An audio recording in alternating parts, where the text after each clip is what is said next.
Welcome to The Explainer. Today, we're unpacking the absolutely fascinating, lost history of a monumental ancient civilization and its lone forgotten rebel. We are talking about the people of Ad, a society of just unmatched physical might, and the incredible story of a man named Hud. If you're someone who loves diving deep into those hidden corners of history, the stuff that's been almost completely obscured by time, well, you are definitely in the right place. So, let's just dive right into this. Now, you might be wondering, why haven't I heard this story in my standard history classes or even in mainstream religious traditions? Like if you go and search the Torah or the Bible for the name Hud, you'll find complete silence, nothing. Throughout history, there are certain names and events that just gather so many layers of dust that the real story underneath becomes entirely invisible to us. And sometimes, traditions end up highlighting one lineage over another for political or identity reasons. That leaves stories exactly like Hud's as a uniquely hidden history. But, as we'll see, that definitely doesn't mean the story was lost forever. Okay, to really understand this, we have to set the scene. I want you to picture a city so magnificent, so incredibly advanced for its time, that it was literally known as the Atlantis of the Sands. This was situated right in the windswept deserts of Al-Ahqaf, which is located down between modern-day Yemen and Oman.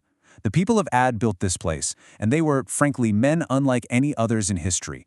They constructed these towering pillars and hoarded so much wealth that it made their city look like an absolute, untouchable paradise on Earth.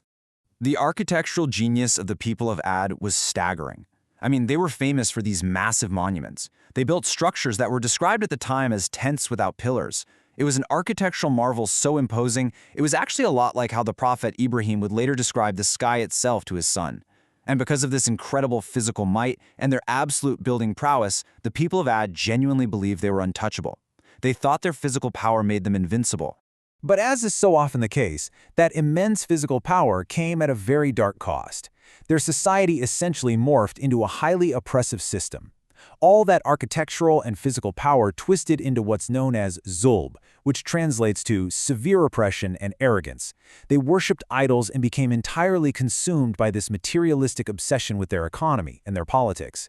It's like they believed that these physical, tangible things were literally the only things in the universe that mattered. It turned into a dark, oppressive system that just completely crushed the spirit of everyday people.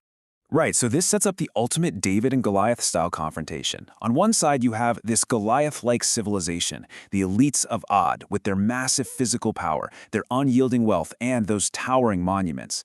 And on the exact opposite side, standing right in the very heart of this oppressive system, is one man, completely alone, challenging the status quo, Hud. He didn't have their money. He certainly didn't have their political power. What he did have was a quiet, profound spiritual strength and deep, deep insight. You see, Hud didn't come at them with an army or weapons.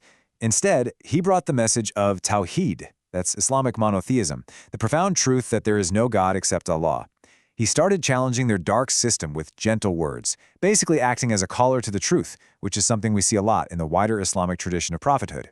He simply told them, "O my people, there is no God except Allah." But predictably, the response from that comfortable, wealthy elite was the exact same then as it has been throughout human history.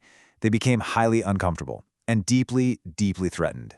So the crucial point is how we even know this story today. While other historical texts remain totally silent, the Quran steps in here to restore the balance. It literally wipes away the dust of history. The Quran reveals this hidden story because Hud is a vital link in a much wider chain of prophethood. And what I absolutely love about this is how the Quran protects his character through the pure quality of Isma, that's divine protection. It doesn't paint Hud as some passive, quiet guy who just sat back and watched. No way. It shows him as a deeply dedicated, active fighter for Tawhid, bravely standing his ground against a terrifying, tyrannical elite. Eventually, this confrontation between Hud and the elites hit a terrifying boiling point. The rulers of Ad, actually very much like the tyrant Harris who once threatened another prophet, were just unbelievably arrogant. They wanted a spectacle. They taunted Hud's warnings, and looking around at their massive pillars and immense wealth, they proudly issued this terrifying challenge. They said, "Who is greater than us in strength?" They were essentially daring the universe to challenge their physical supremacy. Now, Hud's response to this overwhelming arrogance is honestly one of the most powerful moments in the source material. He didn't shout back at them, he didn't try to match their aggressive energy, he simply raised his hand and pointed to the sky. With that single, silent gesture, he reminded those tyrants that ultimate power does not rest in human hands, no matter how many giant monuments you build. He warned them that his patience wasn't just passive waiting. It was this fierce determination that was fully prepared to walk right into the fire of a coming storm. And then, the turning point arrives. The wind began to pick up.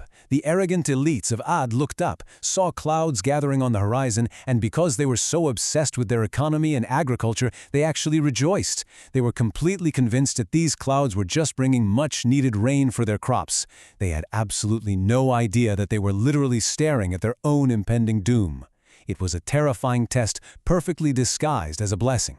Because it wasn't rain that fell. For 7 nights and 8 agonizing days, a wind colder than ice and stronger than any wall they had ever built descended upon the city. Day by day, this wind relentlessly blasted the Atlantis of the sands. Those towering pillars they were so sure made them invincible, they began to shatter. By the 8th day, that magnificent city that seemed like an absolute paradise on earth was completely leveled. Nothing remained but the ruins of their own arrogance. In the aftermath of this devastating storm, only Hud and the few people who actually followed the truth were saved. And this deeply reinforces such a powerful lesson from the source material. The path of truth is not always the path of the crowd. Just because the vast majority of people, especially the wealthy, powerful elites, believe something doesn't make it right. The physical might of the majority was entirely wiped out here, while the quiet, spiritual strength of the minority survived. Which really brings us to why this matters to us, right now. The life of Hud isn't just some ancient, dusty tragedy. It's a mirror reflecting our own lives. It totally redefines what true legacy and true success look like today. Real success isn't about the physical pillars we build, the bank accounts we grow, or the political power we hoard.